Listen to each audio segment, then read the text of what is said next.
Viewers आज धूप check कर रहे हैं, कितनी तेज़ धूप है। आज हफ्ते के बाद कोई धूप निकली है, कोई ईद का चांद बन गई है धूप भी हमारे लिए। अस्सलाम वालेकुम मेरे तमाम दोस्तों, भाइयों, बहनों, व्यूवर्स, सबको मेरा मोहब्बतों भरा सलाम हो गया। उम्मीद करता हूँ सब खैरियत से होंगे।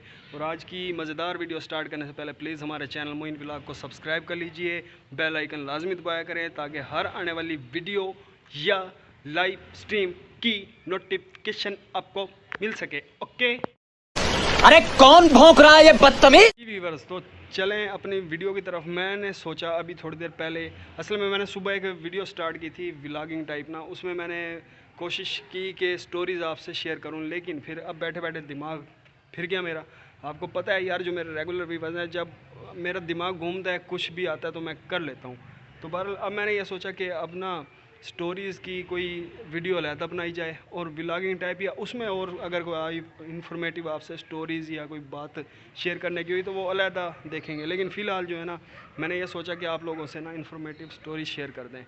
और धूप आज आपको मैं बताऊँ, धूप इतनी तेज़ है ना कि पूरा हफ्ता तो धूप निकली नहीं। धूप देखने के लिए तरस गए थे, ठीक है, ठंडी ठंडी हवा लगती थी, लेकिन आज धूप इतनी तेज़ है कि मैं फ्रेंड के पास गया, धूप में हम बैठे 15-20 मिनट तो मेरे माथे पे ना पसीना आ गया। आज इतनी तेज़ धूप है हमारे सिटी की। तो बहरहाल व्यूवर्स, अब दोपहर का टाइम हो रहा है, मैं सुबह का घर से निकला हूँ, ना मैं आज लाइव आया ना कुछ और काम किया, बस इसी चक्कर में कुछ एक दो काम थे वो करते रहे, ठीक है, वीडियो नहीं बनाई वहाँ। और अब मैंने सोचा यार, अगर मैं उसी वीडियो को कंटिन्यू करूँगा तो आज वो कंप्लीट नहीं होगी। और मैंने फिर इस शॉर्ट ही ये सोचा कि आपसे इन्फॉर्मेटिव स्टोरीज़ जो है ना वो अलहदा शेयर कर दी जाए, और उस वीडियो को इंशाल्लाह फिर कंटिन्यू करेंगे, उसमें भी कोई ना कोई स्टोरी या कोई इस तरह की बात आप लोगों से ज़रूर शेयर करेंगे। तो आज की वीडियो में मैं आप लोगों से 2 स्टोरीज शेयर करने वाला हूँ, और दोनों स्टोरीज इंशाल्लाह आपको एक दफ़ा हैरान कर देंगी। मैंने तो एक जो स्टोरी उनमें है ना, वो जब मैंने ख़ुद वॉच की, मैंने देखी, तो मैं ख़ुद परेशान हो गया कि एक बंदा एक छोटी सी चीज़ के लिए इतना वक्त, इतना टाइम, इतना पैसा ज़ाया कर सकता है, क्यों, उसके पीछे क्या रीज़न है, वो भी आप स्टोरी में वॉच कीजिएगा। और दूसरी स्टोरी वो भी आप वॉच करें इंशाल्लाह। इस स्टोरी के बाद जो है ना, मैं आपसे गपशप लगाता हूँ थोड़ी बहुत, क्योंकि फिर अब ज़ोहर की अज़ान का टाइम हो जाएगा। मैं कोशिश करूँगा ज़ोहर की अज़ान से पहले पहले ना एक वीडियो कंप्लीट कर लूँ स्टोरीज़ वाली, क्योंकि आपको पता है कि व्लॉगिंग टाइम में या म्यूज़िक टाइम में उसके लिए थोड़ा साइड पे जाना पड़ता है। स्टोरीज़ तो ये है यार, आप लोगों ने स्टोरी वॉच करनी है, बेशक मैं यहाँ खड़ा होकर आपको बता दूँ या रूम में बैठ के बता दूँ या चलते फिरते बता दूँ, तो उसमें कोई इशू नहीं है। तो बहरहाल आप ये दोनों स्टोरीज वॉच करें इंशाल्लाह। स्टोरी के बाद आपसे मिलते हैं, ठीक है, ओके। और जिसने अभी तक सब्सक्राइब नहीं किया, पहले जाके सब्सक्राइब करो, बेल आइकन दबाओ, उसके बाद स्टोरीज वॉच करना, ठीक है। नहीं। आप इस आदमी को देखें, इसका नाम जेम्स हॉवेल्स है। ये आदमी यूके में रहता है। इसकी एक हार्ड ड्राइव 12 साल पहले गुम हो गई थी और ये आज तक उसी हार्ड ड्राइव को ढूंढ रहा है। पिछले 12 साल में इसने हर कोशिश कर देख ली कि किसी तरह इसे वो हार्ड ड्राइव मिल जाए, लेकिन अभी तक ये नाकाम है। इस हार्ड ड्राइव में ऐसा क्या था, आइए ये अजीब कहानी जानते हैं।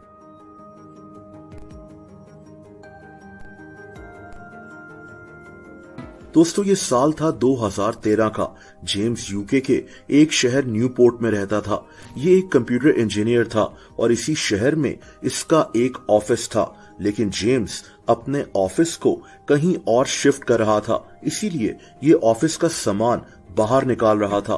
दोस्तों, जेम्स के पास एक हार्ड ड्राइव थी जो इसके एक पुराने लैपटॉप की थी।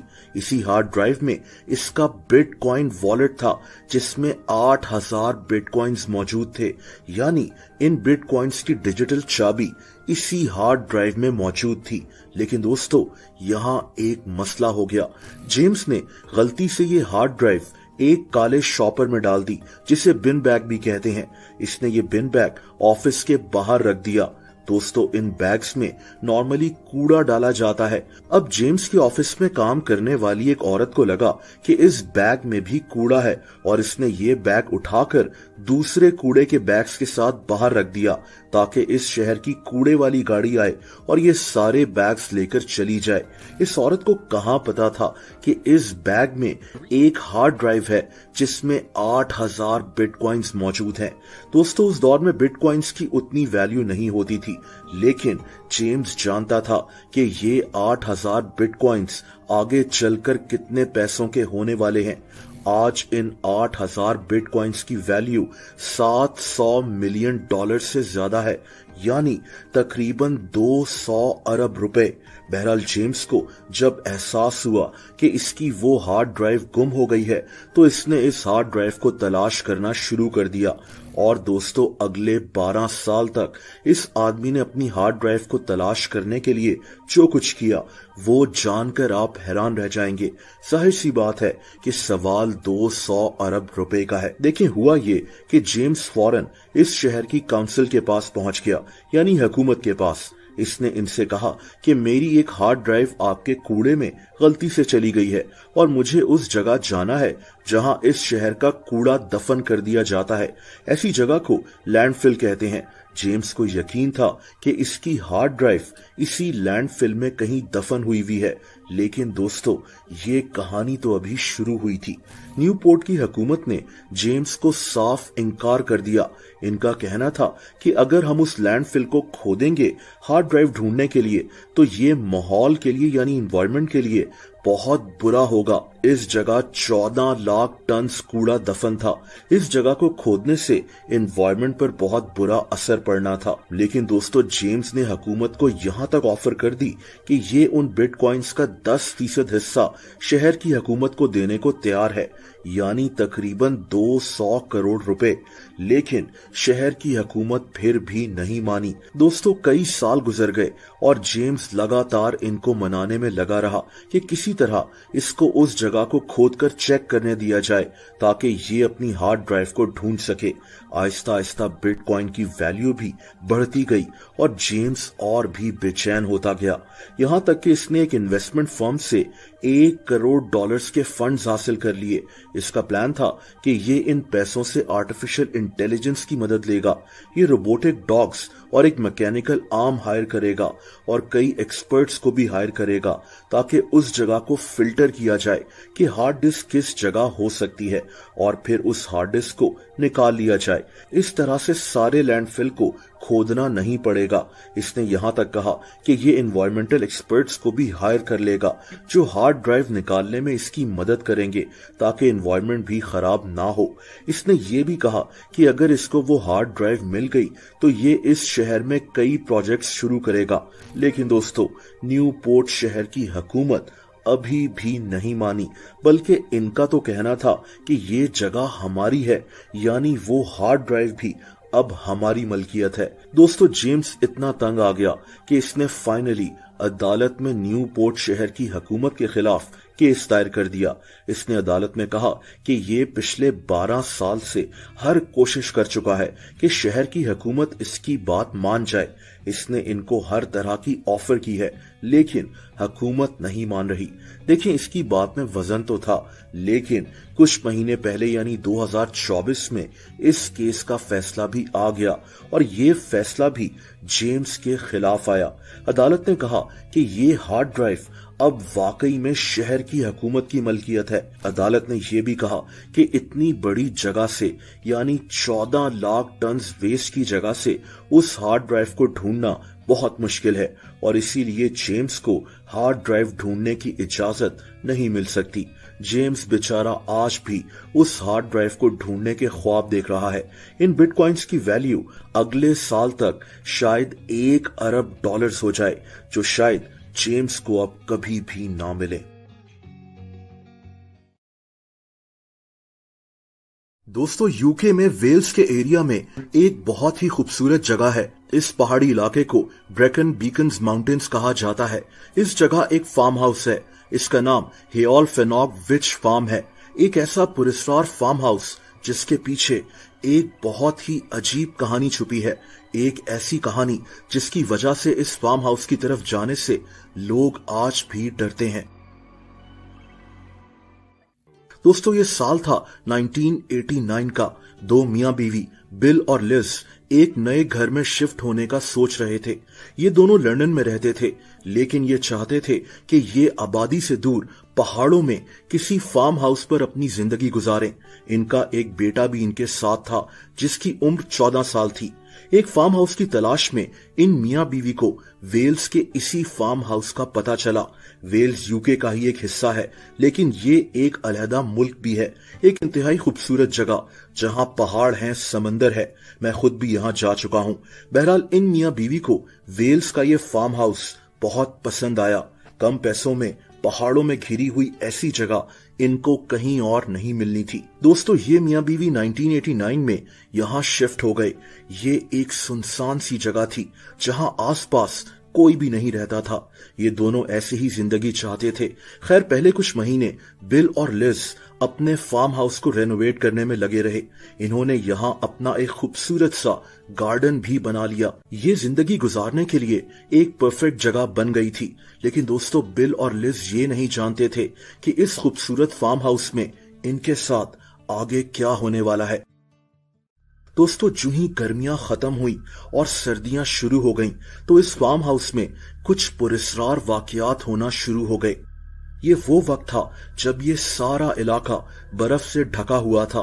ये वाकयात ऐसे शुरू हुए कि इस फार्म हाउस में किसी के कदमों की आवाजें सुनाई दिया करती थीं। ये आवाजें इतनी जोरदार थीं कि बिल और इसकी बीवी लिज और इनका बेटा भी ये आवाजें बहुत क्लियरली सुन सकते थे। ये एक सुनसान जगह थी जहां आसपास कोई और नहीं रहता था, तो फिर किसी के चलने की आवाजें कहां से आ रही थीं? ये फैमिली इस बात से परेशान थी। लेकिन दोस्तों, ये तो अभी शुरुआत थी।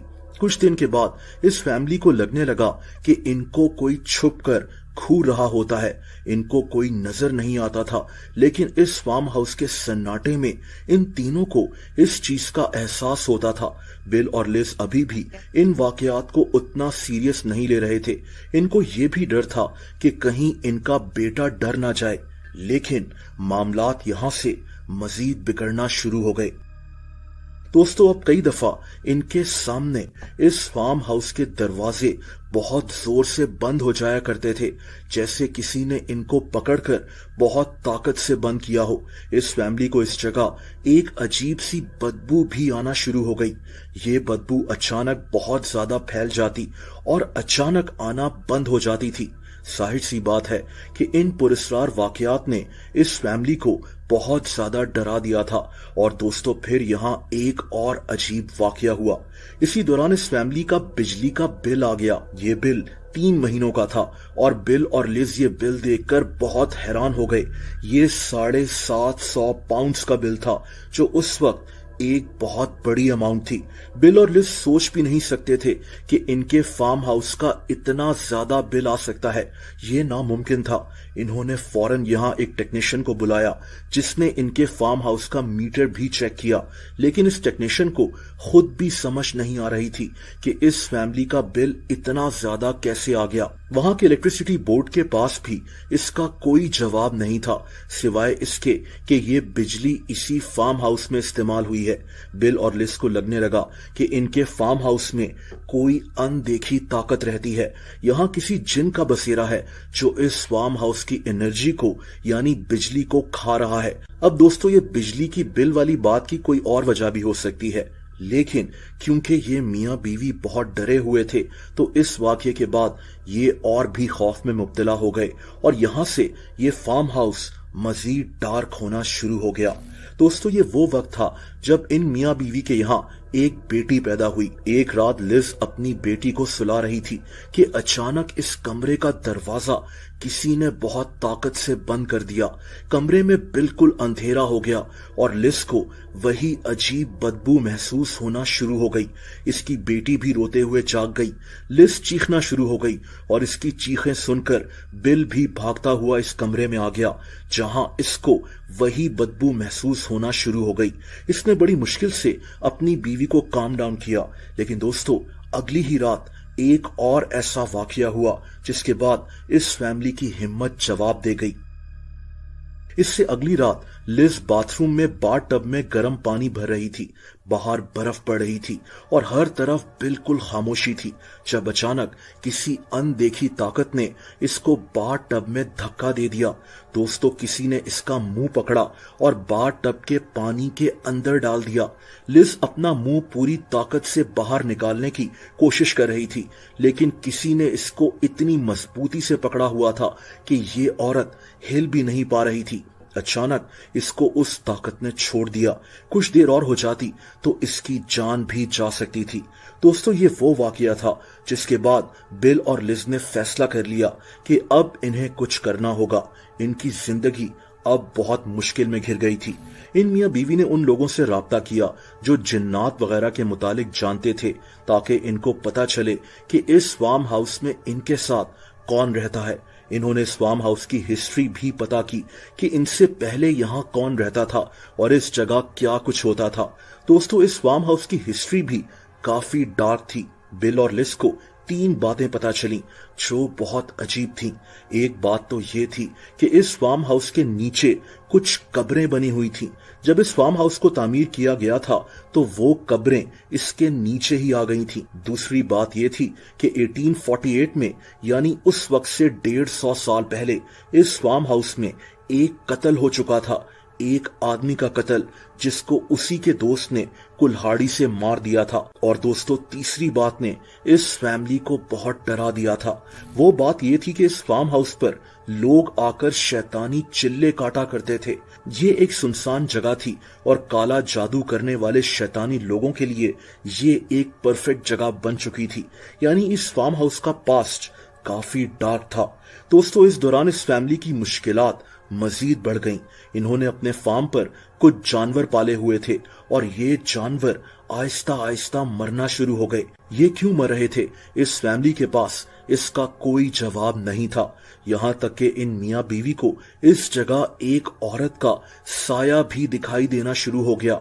ये साया अचानक गायब हो जाता था और ये मियां बीवी बस देखते ही रह जाते थे। दोस्तों, इसके साथ साथ बिल की तबीयत भी खराब होना शुरू हो गई।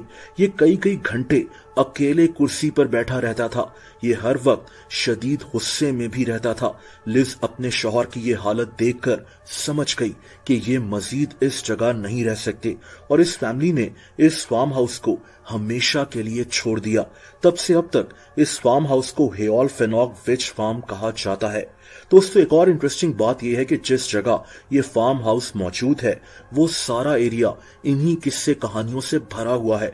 इस इलाके में ऐसे कई वाकयात मशहूर हैं, लेकिन इस फार्म हाउस की कहानी तो इतनी मशहूर हो गई कि 2022 में BBC रेडियो पर इस सारे वाकये को कवर किया गया था।